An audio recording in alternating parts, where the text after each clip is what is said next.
अस्सलाम वालेकुम जी। इस्लामाबाद की सेशंस कोर्ट ने हबीब अकरम साहब का यूट्यूब चैनल ब्लॉक करने का जो ऑर्डर था उसे सस्पेंड कर दिया है। मुबारक हो हबीब साहब। बहुत शुक्रिया आपका। साद रसूल साहब वाज रिप्रेजेंटिंग। कमाल साद भाई, आपने तो इतना स्वीट एंड शॉर्ट। नहीं, बड़ी मेहरबानी। जज साहब मजोका साहब ये केस सुन रहे थे, उनकी बड़ी मेहरबानी कि उन्होंने माजी में भी इसमें स्टेज ग्रांट की है और आज भी उन्होंने हबीब साहब का मुकदमा बड़ी पेशेंटली सुना। कानून के अंदर हमने बेसिकली इसके अंदर अकबर भाई 2-3 बुनियादी सी बातें की। देखिए, हम सब बतौर पाकिस्तान के शहरी, हम पाकिस्तान के कानून के ताबे, हम आर्टिकल 19 में जो फ्रीडम ऑफ स्पीच की आज़ादी इजहार राय की हदूद हैं उसके भी ताबे हैं, हम उसके ताबे रह के काम करते हैं। जो पीका के कवानीन हैं हम उसके भी ताबे रह के काम करते हैं। इस केस के अंदर तो हमारा मौक़िफ़ ये था कि जो मुतल्लिका कानून है उसको तो प्रॉपरली फॉलो करें।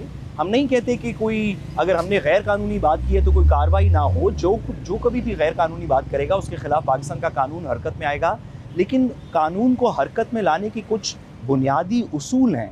आपको अगले बंदे को नोटिस देना पड़ता है, उससे जवाब तलब करना पड़ता है, उसको बताना पड़ता है कि आपके खिलाफ ये एलिगेशन है, आपका इस पर क्या मौक़िफ़ है, एविडेंस दिखानी पड़ती है। जो ऑफेंसेस लिखे गए हैं पीका के अंदर उनको स्पेसिफिकली मेंशन करना पड़ता है। ब्लॉक करने के ऑर्डर में बताना पड़ता है कि आपके फ़लाँ वीलॉग, फ़लाँ ट्वीट के फ़लाँ लफ्ज़ की वजह से कानून की खिलाफ वर्जी हुई है। इस केस में कोई इस तरह की कार्रवाई नहीं की गई। ये ऑर्डर एक रात को पास किया गया, 24 जून को कंप्लेंट फाइल की गई, उसी दिन शाम को ये ऑर्डर पास कर दिया गया। ना हबीब साहब को नोटिस हुआ, ना किसी और को नोटिस हुआ, ना कोई मवाद प्रोवाइड किया गया, ना बताया गया कि किस वीलॉग की किस बात से ऑफेंस है। हमने अदालत के सामने सिर्फ यही बात वाजे की कि हम कानून को अप्लाई करना चाहते हैं, लेकिन जो कानून के अंदर लिखी हुई मंशा है उसको उसी तरीके से फॉलो किया जाए। जब ये बात पॉइंट आउट की गई तो अदालत ने बड़ी मेहरबानी की और इस ऑर्डर को सस्पेंड कर दिया। सर, मेरे जहन में एक सवाल आता है कि जैसे आपने भी अंदर भी आर्ग्यू किया था, तो क्या उसके बाद यानी आगे चलते हुए जब से आप कह रहे हैं कि उस कानून के मुताबिक भी नहीं है जिसके यानी पैका जिसको कोट किया जा रहा है, तो फिर क्या ये पूरे का पूरा ऑर्डर भी ख़त्म होने के इम्कानात मौजूद हैं, यानी ब्लैंकेट? जी देखिए, हम जो मुख्तलिफ पिटिशंस फाइल की गई हैं वो की तो मुख्तलिफ लोगों के चैनल्स के बिहाफ पे हैं। हमने हबीब अकरम साहब के बिहाफ पे की, इसी तरह लोगों ने मुख्तलिफ बिहाफ पे की। लेकिन उस पिटिशन के अंदर, हमारे चैलेंज के अंदर, चैलेंज ये नहीं है कि हबीब अकरम साहब ने जो कहा वो कानून के खिलाफ वर्जी नहीं है। सिर्फ ये हम कह रहे हैं कि हमें तो बताया ही नहीं गया कि हबीब अकरम ने कहा क्या जिसकी वजह से ये लगाया गया है। हमारा मौक़िफ़ और दीगर भी साइलिन का मौक़िफ़ ये है कि जिस कानून के मुताबिक कार्रवाई करनी चाहिए थी आपने उसके मजाज कार्रवाई की नहीं।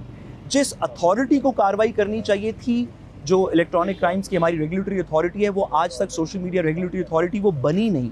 जो नोटिस सर्व करके एक जवाब तलब करना चाहिए था, जो कानून की बेसिक ड्यू प्रोसेस की रिक्वायरमेंट है, वो कभी पूरी की ही नहीं गई। अगर अदालत इस नतीजे पे पहुंचती है कि हमारे दलाइल दुरुस्त हैं और वाकई कानून की खिलाफ वर्जी में नोटिस पास किया गया है, तो किसी एक शख्स के नहीं बल्कि तमाम लोगों के लिए नोटिस ख़त्म हो जाएगा। फिर ये जितने 27 चैनल हैं उन सबको इम्पैक्ट करेगा। जिस तरह से ऑर्डर किया मैजिस्ट्रेट साहब ने, आपके करियर में has it been the first case of the sorts या इससे पहले भी इस तरह के मामलात? देखिए, रिसेंटली तो अदालत की कार्रवाइयों के ऊपर हम बहुत सारे सवाल उठाते रहते हैं अकबर भाई, और recently first of it sorts cases भी बहुत सारे हमें देखने को मिले। लेकिन सच्ची बात यह है कि जज साहब ने बड़ी मेहरबानी की, हमें बड़ा पेशेंटली सुना। उन्होंने अप्रिशिएट किया कि इसके अंदर कानून की वायलेशंस हैं जिस वजह से स्टे ग्रांट किया, और आज दलाइल में उनके रिस्पांस सुन के ये लग रहा था कि इंशाल्लाह जब इस पर तफसीली बहस होगी तो ना सिर्फ कि हबीब साहब का चैनल और दीगर हमारे दोस्तों का चैनल, बल्कि जो बेस लाइन ऑर्डर है जिसकी बिना पे 27 चैनल सस्पेंड करने का हुक्म अदालत ने सादिर किया, वो तमाम एक दफ़ा दुरुस्त होगा। ये किसी एक इंडिविजुअल के खिलाफ फैसला जो आगे अब हेयरिंग हो गया है कि 21 तारीख को इस पर नेक्स्ट हेयरिंग है, और हो सकता है कि कुछ तारीखें चले, 21 तारीख को कुछ बहस हो, फिर आगे की कोई तारीख पड़ जाए। लेकिन इनकरेजिंग साइंस हैं कि अदालत ने इसको पेशेंटली सुना, कानून को अप्रिशिएट किया, जिसकी वजह से आज स्टे भी मिला, और अब इंशाल्लाह ताला ये बोलने का हक कानून की हुदूद के अंदर रहते हुए ये इंशाल्लाह कायम हो जाएगा। देन वी कैन होप कि जब आगे पेशियां चलेंगी, समातें होंगी, तो उसमें FIA के वो सब इंस्पेक्टर साहब या साइबर क्राइम वाले आके बताएंगे व्हाट एग्जैक्टली वाज द अभी ऑफेंस। तो हमें पता ही नहीं कि हबीब अकरम साहब, किसी को भी नहीं बताया कि किसी भी यूट्यूब तो जो चैनल लिंक के के साथ उन्होंने मेंशन किया वो खुलता भी नहीं। वो लिंक भी खुलता भी नहीं। और आप सिर्फ लिंक नहीं बता सकते, कानून के अंदर क्योंकि क्रिमिनल लॉ है, ये क्रिमिनल ऑफेंस है, तो आपको बताना पड़ेगा कि फलां शख्स ने फलां वीलॉग में ये जो फलां बात की, ये कानून की इस शिट की खिलाफ वर्जी है। ये नहीं कह सकते कि कानून आप मेंशन ना करें कि पीका के कौन से कवानीन की खिलाफ वर्जी है और कहें कि सारे 27 चैनल्स ने उनकी खिलाफ वर्जी की है। ये अनस्पोकन ऑर्डर्स के ऊपर नहीं हो सकता, इसमें मंतक दिखानी पड़ेगी जो कि अभी तक के ऑर्डर में नहीं है, जिस वजह से ऑर्डर को सस्पेंड भी कर दिया गया। जस्ट वन लास्ट थिंग, मैं अपनी अंडरस्टैंडिंग के लिए पूछना चाह रहा हूँ, जो लेटेस्ट अमेंडमेंट हुई है पीका एक्ट में, उसमें एक आइडियोलॉजी ऑफ पाकिस्तान का जिक्र है कि आपने अगर इसके खिलाफ बात कर दी, वो हैदराबाद मशहूर ज़माना हैदराबाद ट्रायल केस जो जेल में ट्रायल चला था, वहाँ पे वली खान साहब ने सुप्रीम कोर्ट से पूछा था कि ये है क्या नज़रिया है पाकिस्तान। तो सुप्रीम कोर्ट नहीं था, उन्हें बताया कॉन्स्टिट्यूशन में इसकी कोई डेफिनेशन नहीं है, स्पीकर अमेंडमेंट में कोई डेफिनेशन नहीं है। If someone comes up with a blame an allegation कि आपने नज़रिया पाकिस्तान की मुखालफत कर दी है।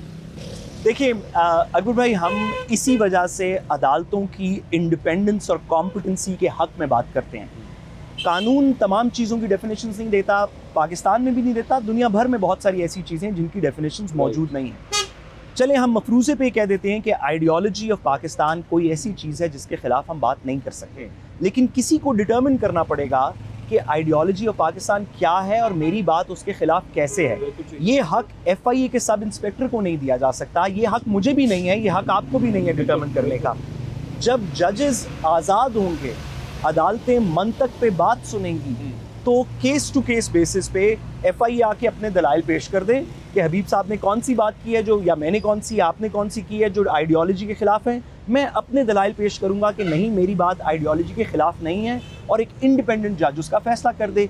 यही वो वजह है इस तरह का केस और इस तरह के दीगर केसेस के हम बार बार चीख के कह रहे हैं कि अपनी सियासी इंटरेस्ट की वजह से, जो बड़े टेम्प्रेरी हैं, उनकी वजह से अदालतों की साख ख़राब ना करें। इन अदालतों ने बड़े इंपॉर्टेंट फ़ैसले करने हैं, अगर इन पे एतबार नहीं होगा, अगर बैठे हुए बेंच पे एतबार नहीं होगा कि ये आइडियोलॉजी को ठीक तरह इंटरप्रेट करेंगे, तो एक एनार्की फैल जाएगी। इस वक्त तक कानून में इसमें कोई मंशा नहीं। उम्मीद है हबीब साहब ये ब्लेसिंग इन डिस्गाइज साबित हो और हमें भी आइडियोलॉजी ऑफ पाकिस्तान ज़रा ज़्यादा वाज़ेह हो जाएगा मामला क्या है, ताकि हम उसे फिर क्रॉस करें। चलिए जी, थैंक यू वेरी मच।